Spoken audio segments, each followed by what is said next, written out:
The AccuSync pressure regulator is one of the many tools in Hunter's water savings arsenal. It is designed to regulate the pressure at the head of an entire zone right at the valve. Regulating pressure saves water and extends the life of the irrigation system. Water savings is achieved by operating each zone at the optimum pressure for that equipment and application type to avoid misting and runoff. AccuSync ensures that every zone and every system operates at its peak for maximum water savings and longevity.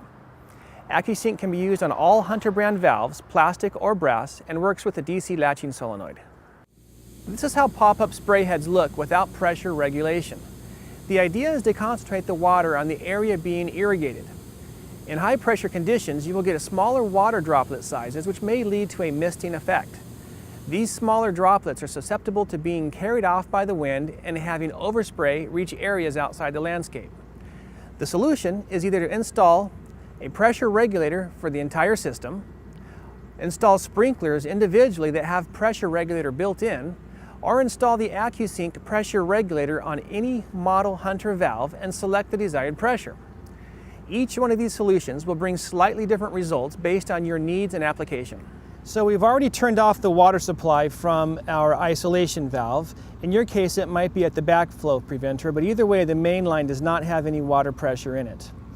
We'll be installing this 30 PSI preset AccuSync model. And one thing to remember, the sideways regulator is independent from the center shaft. So if you're curious how you're going to thread this on to the bonnet with this long perpendicular piece, the center shaft is independent from the right angle handle. So as the solenoid goes in, the center shaft will spin in place, allowing it to insert into the threads on the bonnet.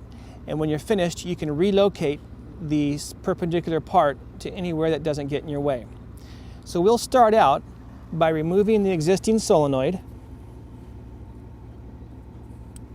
And once it's out of the way, we'll take the AccuSync, and it's a good idea to start the base thread into the bonnet, even with just about a half a turn. Once you've got that portion started, you can use the solenoid to tighten down on the center shaft and insert that shaft into the bonnet. So I'll start out here with the solenoid.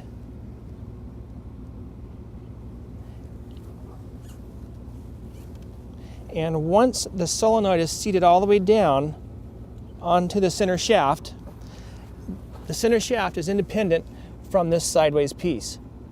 So you can relocate this wherever you need to, but by pre-installing it, it always ends up right here and tucked away.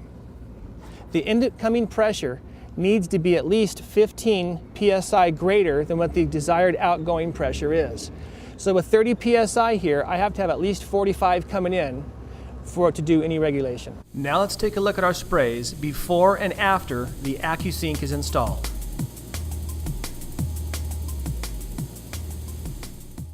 The AccuSync is available in preset pressures of 20, 30, 40, 50, and 70 psi.